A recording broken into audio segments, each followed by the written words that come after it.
So today we answer the most important question: will it drive? Do you know? I don't know. Stay tuned.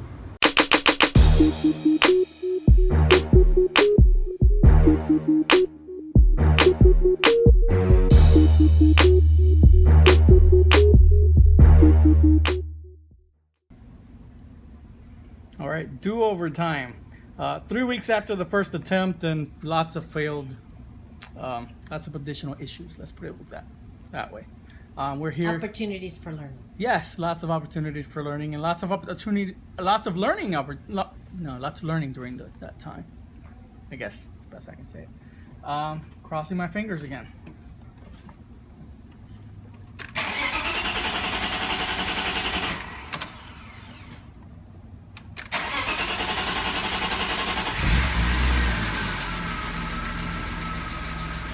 Sounds good. Does it have gas? Barely. I think you need to put gas in it. You don't want your first experience on a stick to be having to push that sucker to start it up. Trust me. I speak from experience. Alright, let's see. Alright, let's see. Hang on. So, Put that sucker in reverse. Look at that. Okay.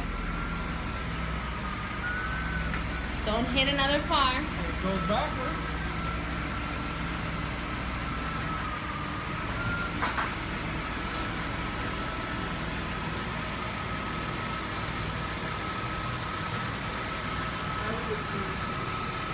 Huh?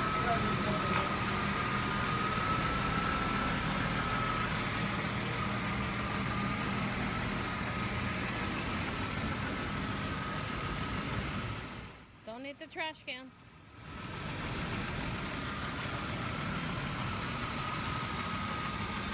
Alright, that's the real test.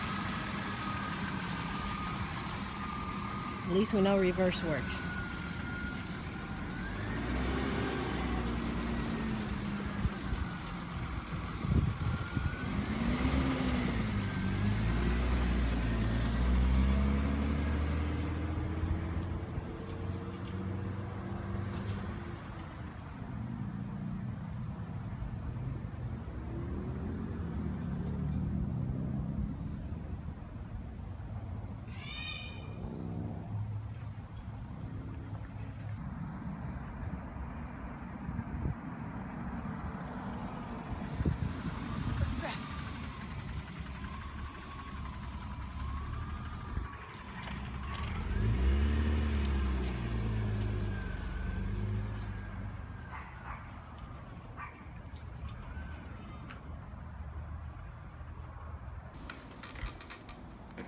Success! No. No. Exactly. Yeah. Right here. Yeah, that's good. We're gonna do some impressions now. I don't know. I think I'm gonna hold. We're gonna use our cheat sheet here, okay? Okay. Because I wrote down a couple things that we definitely need to talk to you guys about. But first of all, impressions. Smile. So obviously It went well. it's pretty good. It's pretty good. It rides great. But it's one of the things that I wanted to talk to you guys about was when the car was auto, I literally could not get past. Like if I needed to go jump into a lane and I'd step on the gas, it would think about it. And then the car would just kind of hesitate, and then I was able to go. So, but the problem with that is that I felt like I was going to get into an accident immediately. So obviously, by me being able to control the gears now, There you go. You're Not not gonna bad. get murdered in traffic. definitely not getting murdered in traffic. The problem now is that I know I took it for granted my LSD in the automatic. Holy crap! Like the pickup isn't what it used to be. I'm stepping on it. I remember it used to have this nice grip, and I don't know if you guys remember. I used to have the 391 LSD, and I couldn't keep that because I really didn't want non-existent first gear. So right now I'm running the 293 open diff. It works, It's nothing great, but it works, So Yeah. obviously that's part of the successful, project for us. But but it's not. It doesn't give me that same feeling that I did before. At least when the car was brand new, that I used to step on it and it went. You know, not quite M3, but you know, it made me. It was satisfying, so it's not too bad. Yeah, you know? exactly. So, but you know, so I'm excited. I'm excited. Seriously, I'm not dogging the Exactly. At least it runs well, you know, drives well, you know, so you can't really complain, you know. Well, as no, far as... there's a couple things I can complain about. I mean, let me stop at that. Okay. Okay. Because the gear shift. Let's talk about the gear shift. We touched on this before when we were talking about the difference between the ZF shifter and the gear shift, the linkage, the shift linkage. I used the one from the ZF and I put the Get Rag transmission on it. And the shifter itself was leaning forward a little bit into my console. So I thought maybe it's like that. And you know, one of the things that I've never mentioned to you guys before, and put Danny here knows, as much as I love my E36, it's still the only E36 I've ever driven. So I thought maybe that's normal, maybe that's where it's supposed to be. So you know, I took it. I took it like that. You know, okay, it's all right. You know, fifth gear, I sort of had to jump up and kind of move it this way to be able to get into it, and that's when I realized, nah, it's about to eat the dash. There is no way that this came out like this, normal stock. No way. And it wasn't up until I got the opportunity to go to our local junkyard, and I saw my first stick. E36 there, which I swear everybody tends to gut these things, and they actually still had the transmission, still had everything, and I saw the shifter just perfectly lined straight. And all I kept thinking is, dang man, that looks sweet. So I had to gut it, and so I took the shift linkage from it, I took the connecting rod, I took the shifter itself, because I said maybe I got the wrong parts and all that stuff, and I might as well not leave anything behind. I should have gotten transmission, you know. No, that would have been nice. At least I have a spare one, you know, or something. So the funny part is that I thought about it and I came back about a week later and the transmission was gone. I was like, man, somebody had the same idea I did. So you know, that's not gonna be, that's life and whatever. But at least I got what I needed at that point. And you're not gonna see this in any further videos, but I did change that out. Yeah. And sure enough, the stick shift came out exactly where it needed to be. And again, I have now I have a spare gear shift linkage. So if I ever have a ZF, there you go. One less part you gotta get. Exactly. So that's the whole point. You know, now I'm gonna stockpile these things because we did this once, and I know we can improve our time next time. Yeah. I know we can do it. Hint, exactly. But that's it. That's all we'll say. There may be a next time. I don't know, maybe. Yeah, maybe. We'll see. Yeah, We'll see. Nothing's out of the realm of possibility, right? Yeah. Well, another thing that kind of was bothering me, and I can't believe that I skipped on this, is the clutch pedal's kind of squeaky, and sometimes when I press it, it kind of moves sideways to the left a little bit, and. Dumb me. I mean, I put so many new parts in I never replaced that little pivot, bushing that hooks up to the clutch pedal. And I know that there's an aftermarket Delrin one that I should have, replaced while I was there, but I didn't get a chance to do it. And I'm like, now I'm upset because I have to literally tear everything apart. But luckily, I mean, it's not gonna break. It's good, so I can't dog it. Like in the future, I would have done this. Maybe if there's any reason for me to take out the pedals again, I'll definitely do it. But I don't think I'm gonna go out of my way and do that right now. Yeah, we got too many other things I think to kind of finish up. I mean, yeah. Actually, let me not say that. We don't have that many things. I don't want to make it sound like this thing is like completely in need for an overhaul or anything. But I think we have a couple things that we want to tackle before I guess we come back around to that. Yeah, so, definitely. Yeah, that makes sense. So I guess the next thing, we can probably move on to the next topic, expenses. I guess one of the things that Javier and I talked about is what we have done different. I think next time, knowing what we know now, right?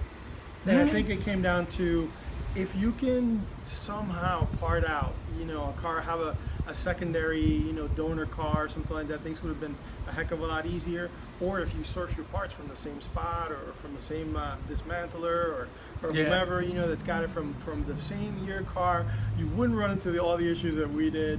So knowing what we know, I think that probably would have been the way to go. And realistically, if you need to love your E36, that exact same one, because after all is said and done, I swear I saw about 6 or 8 cars that were stick on Craigslist that I could have just picked up. But after 18 years with this car, there's no way I'm parting out with this thing, literally or figuratively. I'm parting it out. Or both, right? No. Yeah, so, because you may see this on Beamer forums, and even I fell for this. They're like, oh no, you can get a whole swap kit, and you'll see them on eBay. They're about $550 to $750 for the kit, and the kit's usually and I did that. I bought the transmission with the support beam frame and the pedals and the hard lines, and I kept thinking, boom, that's it, done. And where the problem was that I didn't take into account. And mind you, I haven't messed around with a stick car in ages, so I had to learn all the components of it. And one of the main components that I completely missed was the flywheel. I don't know what the heck I was thinking, but I thought the automatic one is going to use the same flywheel as this one. When I realized that it didn't, and I realized that it cost so much, too. Because I remember it was like I didn't want to buy a used one because I don't know. I'd rather just know how many miles these things. These are wear items. Why am I going to buy a used one? It ended up being like $300 or $400 for just that flywheel alone. So there's also differences in flywheels. Like correct. And I went OEM with it. I didn't even go fancy. I literally got the OEM dual mass flywheel for this car. And here it was, and I added another $400 expense on this that I wasn't planning on. So at that point, now it's kind of became, once the numbers started adding up, I kind of stopped looking at how much I was spending. All I know is that it kind of hurt the wallet for a few months, So luckily I had another car to kind of carry us around, but I don't know that. Again, it comes down to how much do you really love your car.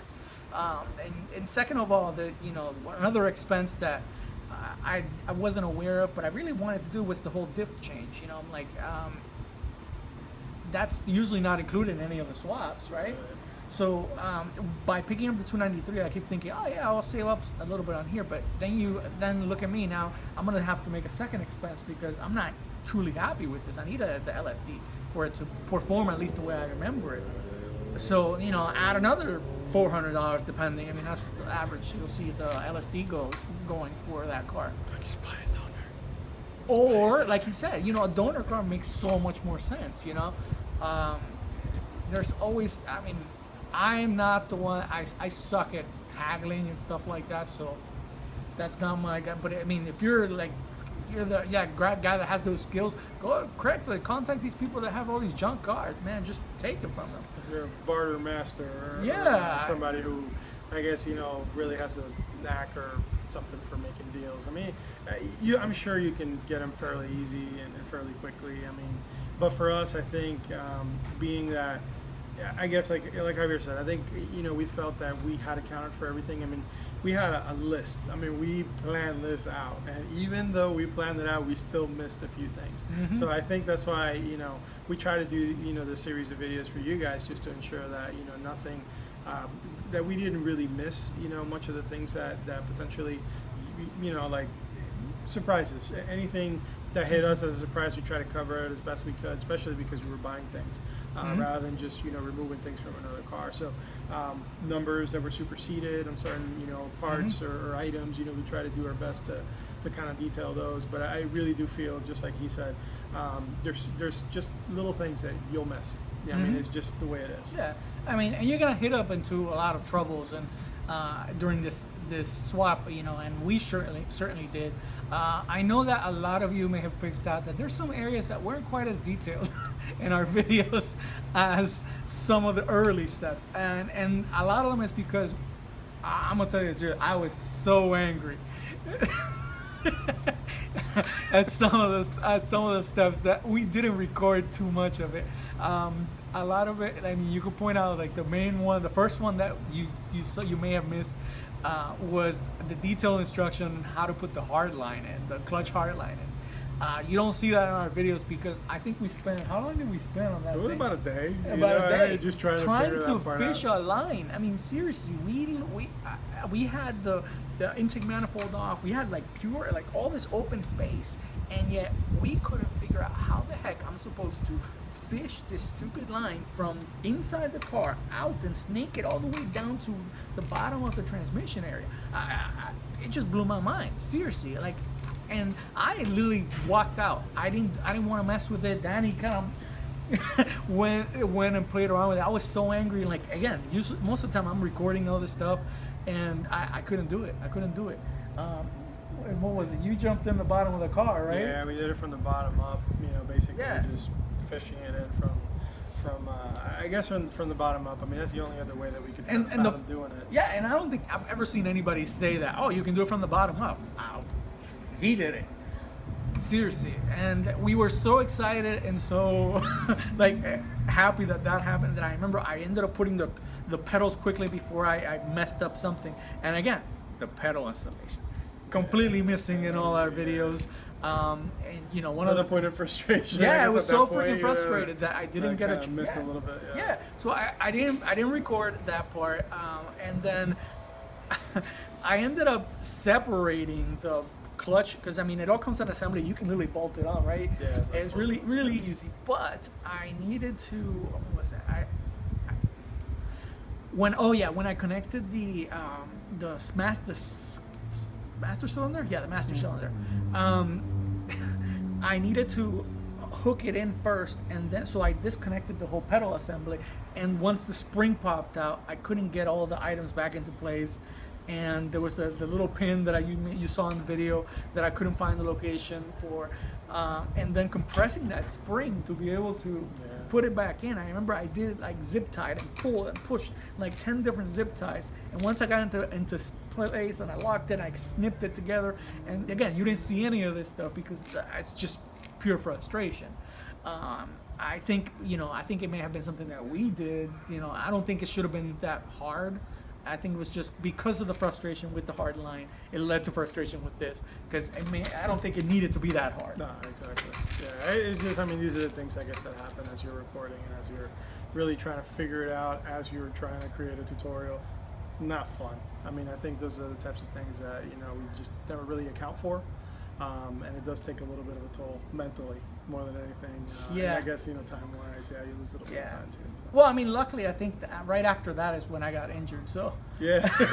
So you got time to kind of relax and decompress. I had a few weeks of relaxation there, and by the time I was feeling better and my toe healed up, I came back refreshed. I'm like, okay, now it's time to continue. And for the most part, I think everything else, all the other details that proceeded after that, we were able to capture pretty well. And I know we didn't cover like engine assembly and all that stuff. That wasn't the scope of the video. We tried to do as much of overview of how things went back, but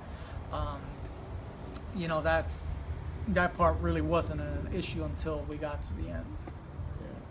Yeah, exactly. So another thing too that I think we wanted to talk a little bit about is this project was supposed to initially take about 3 days. So you might want to extend that to months. No, we got stuck or anything. And like Danny said, we didn't have a donor car, so we kept having to buy little parts and wait for deliveries. And this is where I gotta look every time that there's a part available on Amazon. I'm like, I can get it here in Prime Ship. Yes, we can do this tomorrow. Versus, as much as I love Pelican Parts, FCP Euro, a bunch of other that I'm blanking out right now, having to wait a week and a half for the dumbest things, kind of really messed everything up for me. So, that kind of added to a little bit of frustration. And plus, again, somewhere in that timeline was my injury. So, I'm making excuses. I'm not trying to make excuses, but. But things happen. I think we had our fair share of delays. But I think the most important part here is have alternate transportation. And again, and I think that's part of it. If you want to do it right, want to make sure everything is, done to the best of your ability, especially if you've never done anything like this before. I think that's just an important sort of thing to keep in mind, for you not to get sort of frustrated and want to kick the car to the curb after you're done. I mean, there were a few moments there where Javier was like, getting angry with me. I mean, this is off camera, you guys never saw this, but it was just one of those funny things where, like I know I talked him into doing this, in the beginning, and we were there together every step of the way, and it was a really good project. But there were moments where like we were pretty frustrated. The car wouldn't turn on for one reason or another, and then we just kept finding we had fuel issues and flywheel issues and all kinds of things, and you got to give yourself enough time to really retrace your steps and try to review some of the stuff, especially like luckily we were able to review a lot of the footage, and see, okay, maybe we did this or maybe we didn't try that, or so that was helpful. But some of you guys might not be doing that same thing, and sometimes you can't really go back to see how things were put together, or maybe even where you might have missed something so silly or simple that it could really put you in for a bad day like us. Exactly. And again, don't give up. Don't give up. I mean, this is a little inside knowledge for you guys. Have you ever wondered why their back is like plasti dipped? And you see the trunk is black, and you see the blue. That is because I gave up. Okay, we were supposed to start trying to sand this down and learn how to do the body work ourselves. But after the compressor failed and we couldn't get a proper spray pattern, I got so scared and I gave up, and literally I ended up plastic dipping all the stuff that I had sanded down because I did it. I got so fed up. I couldn't handle it anymore. And that was one of the few times, again, that I think I was so upset at him because he talked me into that one. So that's my point of reference with this swap. I thought I was going to end up like another freaking paint debacle. So we will do that yet, though. I promise you, we will do another attempt at painting. I'm dying to try it. Yeah. If there's ever another project that may require bodywork, I would like to try it again. But it's my baby. I can't do. I can't. No. Even if it's in another car, we will do it. It may not necessarily be this one, but I know. Okay. Trust me. I'm like I'm still sour about that one. I know. But I think, hopefully you guys got a lot out of this. I think, our goal here was to really try to connect with other folks that are, potentially trying to do something similar, and hopefully we accomplish that. I think we've got a couple of other things up our sleeves, so I think we've got kind of a big lineup of projects that are slowly sort of we're trying. I think we're trying to narrow the focus now because we've got so much coming up, but I think we certainly enjoyed this. I hope you guys enjoyed it as much as we did, and I guess all I can say from this point forward is, if you like what you see, please like the video and continue spreading the word and subscribing, because definitely this is not the last of these projects at all. So hopefully, there will be more E36 to come, and others. Other stuff. There's other stuff. We're not going to limit ourselves to just the E36. Although, like I said, I love and I'll promise I want to do everything I can to the E36. But there may be some other projects that you may be interested in as well. So we'll probably do some reveals and some other stuff. I think in the coming months. So. We're really excited. I think we're pretty excited. A lot of stuff is happening, I think, behind the scenes. We're bringing you guys more content and more tutorials and a couple more new projects and things. So I guess stay tuned. Please like and subscribe.